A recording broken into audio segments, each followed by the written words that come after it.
오늘은 어쩌면 한편으로는 좀 미스터리하면서도 잘 풀리지 않는 그런 문제를 생각해 보려고 합니다. 그것은 제자들이 과연 언제 변화되었느냐 하는 점입니다. 이게 무슨 소리인지 하는 분들을 위해서 잠시 필요한 설명을 드리자면, 복음서의 제자들과 사도행전의 제자들은 너무나 많은 차이를 보이고 있다는 것입니다.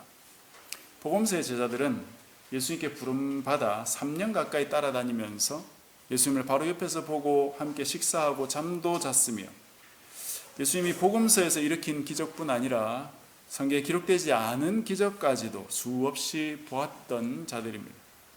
그럼에도 불구하고 십자가에서는 하나같이 예수님을 배반했던 자들이죠. 자신이 예수님의 제자라는 사실조차 밝히기를 꺼려했던 겁 많은 소심쟁이들이었습니다.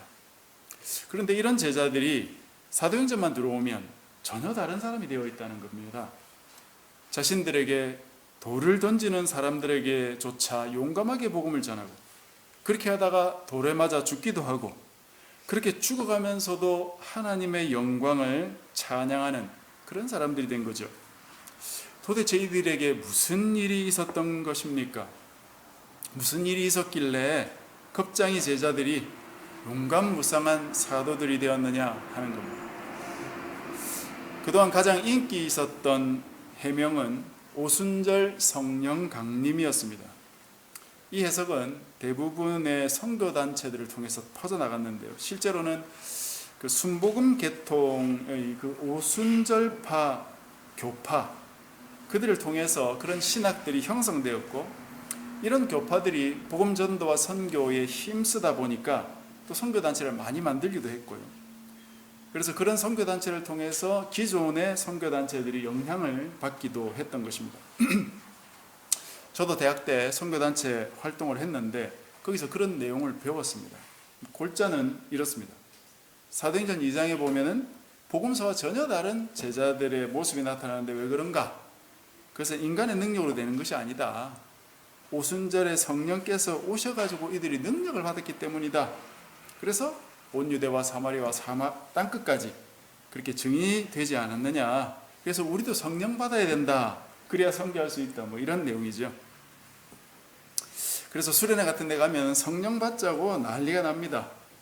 뜨겁고 오랜 시간 동안 찬양도 하고 조용히 기도도 하면서 각자 성령님을 만나기를 기다리고 능력과 방언과 은사를 사모합니다.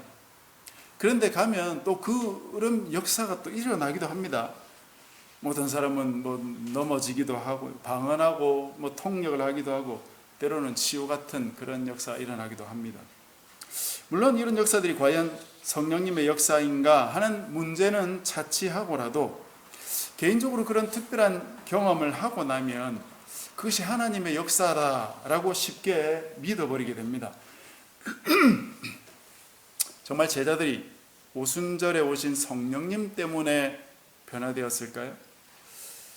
우리 심정으로는 충분히 일리 있는 이야기 같지만 성경을 유심히 보면 제자들은 오순절이 오기 전에 이미 변화되어 있습니다.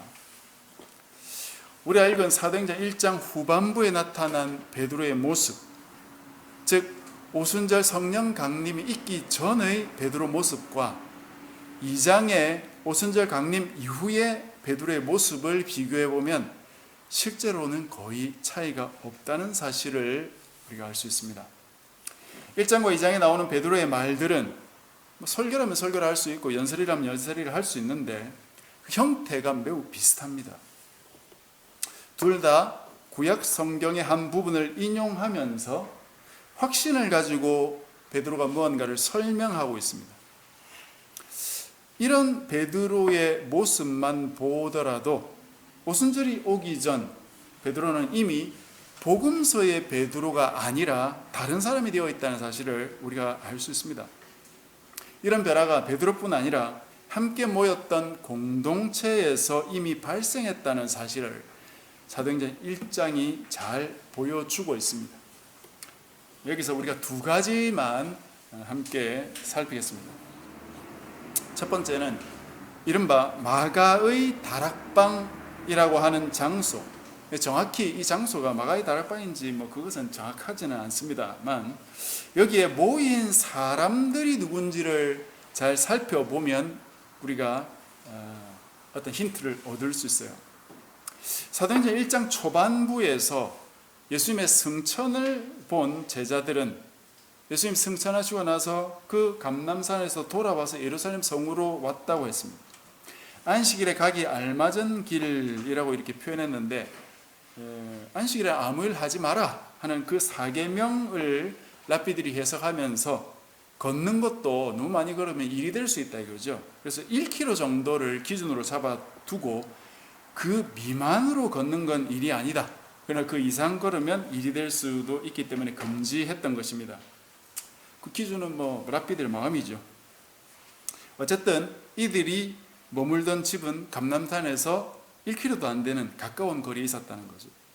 이들이 돌아와서 그 집에 다락방으로 올라갔다 이렇게 되어 있는데, 원문에는 위층방이라고 되어 있습니다. 근데 우리나라 말로 번역을 할 때 우리나라 가옥 구조에서는 2층은 다락이니까 그냥 다락방이다 이렇게 번역을 했겠지만, 15절에 보면은 약 120명이나 되는 사람들이 모인 방이기 때문에 우리가 생각하는 다락방과는 차원이 다른 큰 방입니다. 그러니 그냥 위층방 또는 2층방 이렇게 이해하시면 되겠습니다. 위층방도 그렇게 크니까 아래층도 굉장히 컸겠죠. 이 집 주인은 아주 부유한 그리스도인이었을 겁니다. 어쨌든 여기에 120명이나 되는 엄청난 숫자의 사람이 모였는데, 그 중에 중요한 몇 명의 이름이 나옵니다. 11 제자들의 이름과 여자들, 그리고 예수님의 어머니 마리아와 예수님의 아우들, 그들이 함께 있으면서 마음을 같이하여 기도했다 이렇게 되었습니다. 이 부분이 아주 중요한 부분입니다. 대부분은 아마 여기 나오는 사람들의 명단을 대충 읽고 넘어갈 거예요. 많은 사람들이 모였구나 그러면서 말입니다. 근데 조금만 더 생각을 해보면 이들이 지금 여기에 모여서 마음을 같이 해서 간절히 기도할 만한 사람들인가 생각을 한번 해봐야 됩니다. 뒤따르는 내용을 보면은 베드로가 기도하다가 앞에 나와서 그 설교인지 연설인지를 하는데, 하나님의 말씀을 인용하면서 자살한 가룟 유다를 대신할 사도를 보궐 선거하자 그렇게 제안하죠. 그리고 그것이 별 문제 없이 잘 통과됩니다. 여러분, 이게 신기하지 않습니까? 베드로가 언제 이런 사람이 되었느냐? 얼마 전까지만 해도 예수님 제자라는 걸 여종 앞에서 부인하고 예수님이 십자가에 달려 돌아가실 때만 해도 도망갔던 사람이었죠. 예수님이 부활하신 후는 어땠습니까? 그래도 11 제자 중에 부활하신 예수님을 공식적으로 처음 만난 사람이 베드로예요. 부활하신 예수님을 만나 뵙고 다른 제자들을 이끌고 기도회 했습니까? 물고기 잡으러 갔죠. 원래 일상으로 돌아가려고 했던 사람이 베드로예요. 그 베드로를 7명이 따라서 함께 갔습니다. 다른 제자들도 별 차이 없었다는 말입니다. 그때 밤새 고기를 한 마리도 못 잡았습니다. 예수님이 오셔서 만선하게 하셨어요. 그때도 베드로가 변했습니까? 네가 나를 사랑하느냐 하는 질문을 통해 주님의 사랑을 다시 깨닫고 내 양을 먹이라 하는 그 명령은 받았지만 여전히 떨떠름한 자세의 베드로였고 다른 제자들도 마찬가지였습니다. 이들이 갑자기 기도회를 만들어서 기도했다는 것 결코 자연스러워 보이지 않습니다. 뿐만 아니라 또 누가 있습니까? 어머니 마리아와 그의 동생들이 있습니다. 예수님의 남동생들은 마가복음 6장 3절에 보면 적어도 4명이 있었고요. 그 이름은 야고보, 요셉, 시몬, 유다로 나옵니다. 그리고 예수님의 누이들도 있었다고 나옵니다. 이 예수님의 동생들은 어땠습니까? 처음부터 끝까지 예수님의 편이었습니까? 요한복음 7장에 보면 명절인 초막절이 다가왔을 때 예수님의 동생들이 예수님에게 자신들이 있던 그 갈릴리 지역을 떠나서 유대로 내려가라고 말합니다. 그러면서 이렇게 말해요. 스스로 나타나기를 구하면서 묻혀서 일하는 사람이 없나니 이 일을 행하려 하거든 자신을 세상에 나타내소서. 동생들이 보니까 형이 뭐 대단한 일을 하고 다니는 것 같다 이거죠. 그러니 이런 명절에 성전에 가서 자신이 대단한 사람이라는 걸 나타내야 되지 않겠느냐 형님, 그렇게 말했던 거죠. 근데 이 말이 예수님을 위해서 하는 말인 것처럼 보이지만 바로 다음 절에 이렇게 설명해 줍니다. 이는 그 형제들까지도 예수를 믿지 아니함이로라. 동생들조차 예수님을 믿지 않았다는 거죠. 즉 동생들이 한 말은 형을 세우기 위해서, 형의 일을 돕기 위해서 한 말이 아니고 일종의 비꼬는 말이었던 것입니다. 그리고 그들이 있었던 그 고향 나사렛이라는 동네도 그들의 고향이었지만 썩 좋지 않은 일들이 일어났었죠. 예수님에 대한 좋지 않은 소문이 일어나서 가족들이 예수님을 데리러 왔을 때 그때 무슨 소문이 났느냐면 예수님이 미쳤다는 소문이 퍼져 있었던 것입니다. 그 정도로 예수님의 가족뿐 아니라 고향 사람들조차 예수님을 믿지 않았고 심지어 이 고향 사람들은 예수님을 죽이려고까지도 했던 그런 모습이 바로 그들의 예수님의 가족, 친족들의 모습이었습니다. 그런 예수님의 가족들, 동생들이 지금 여기 모여서 기도하고 있다는 거예요. 이미 복음서와는 다른 사람들이 되어 있다는 것입니다. 지금 여기 모여있는 11제자뿐 아니라 예수님의 가족들, 그리고 익명의 100명가량 되는 그 사람들 모두는 이미 예수님의 공동체, 즉 그리스도의 공동체가 되어 있었던 것이고 함께 기도하면서 주님께서 약속하신 성령을 받고 예수님의 증인 노릇을 하려고 여기 모여 있었던 것입니다. 복음서와는 전혀 다른 모습으로 앉아 있는 것이에요. 그래서 이들이 여기 모인 것 자체가 이미 다른 사람으로 변화된 결과라는 것입니다. 두 번째는 앞에서 잠시 말씀드렸지만 베드로의 설교를 통해서 그가 이미 변했다는 사실을 우리가 볼 수 있다는 것이에요. 베드로가 가룟 유다에 보궐선고를 하자 이렇게 했었죠. 그때 베드로가 어떻게 말하고 있습니까? 분명 14절에는 함께 기도를 하고 있었는데 15절에 우리가 보기에는 베드로가 뜬금없이 일어나서 가룟 유다에 보궐선거를 해야 되겠다 그렇게 말한다 이거죠. 기도를 하다가 갑자기 괘씸한 유다가 생각났을까요? 계속해서 보면은 16절 끝에 예수님을 판 유다에 대해서 성경이 미리 말씀하셨고 그것이 이루어졌다고 베드로가 말합니다. 그리고 유다가 어떻게 죽었는지에 대한 묘사가 나오는데 이 복음서와 조금 다른 것 같지만 마태복음 27장과 이 사도행전 1장을 잘 내용을 버무려 보면은 가룟 유다가 받았던 그 은 30을 성전에 다시 갖다 주면서 자기는 자살을 해버리지 않습니까?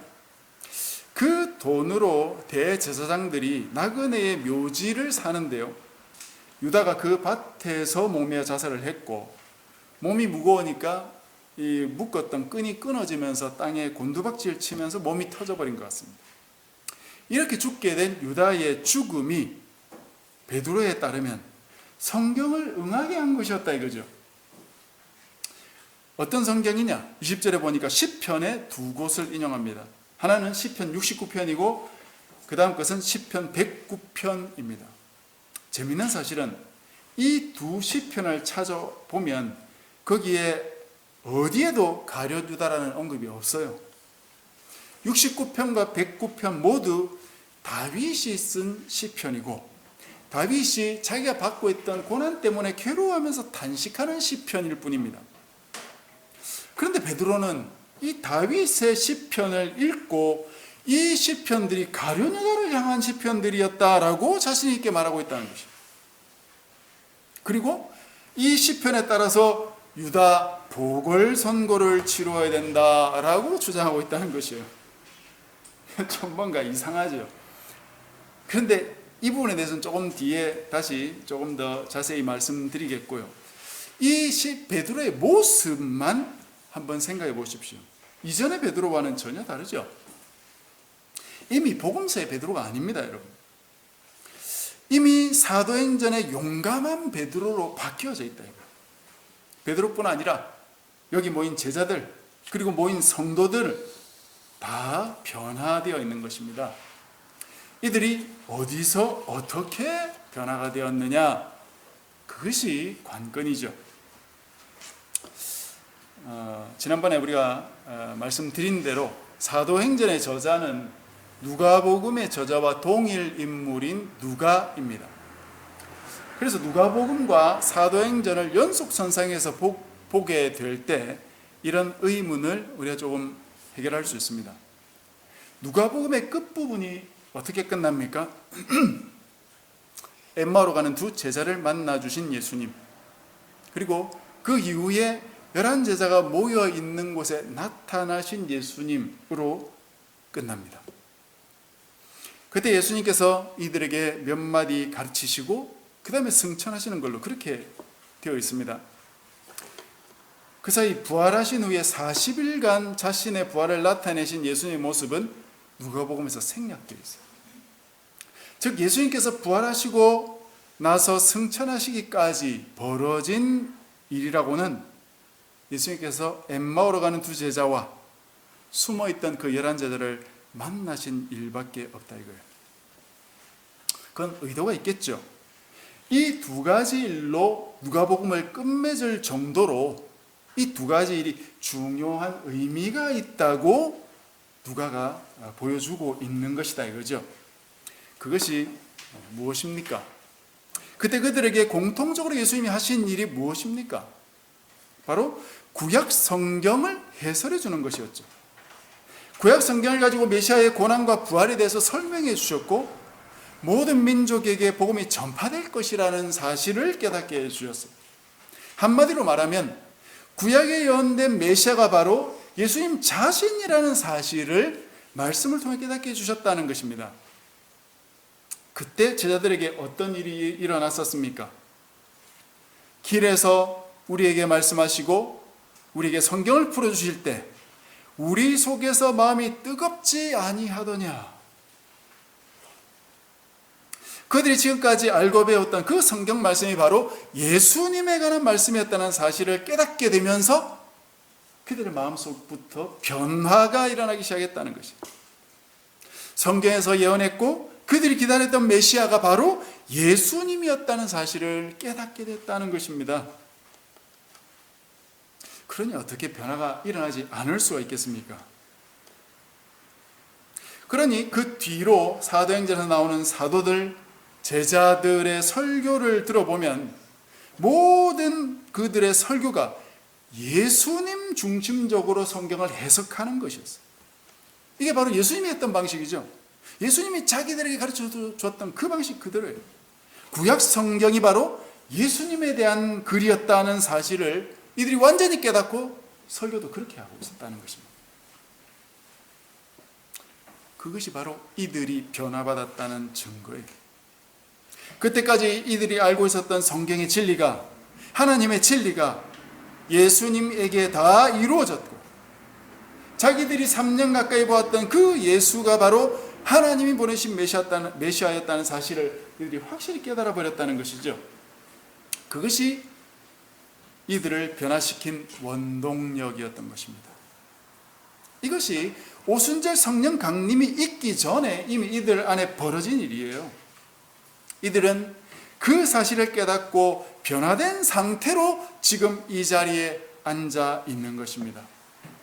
그래서 함께 마음을 모아 기도하고 있고 하나님의 뜻을 따르는 자들이 될 수 있었던 것입니다. 성령님을 간구하는 것, 그거 좋습니다.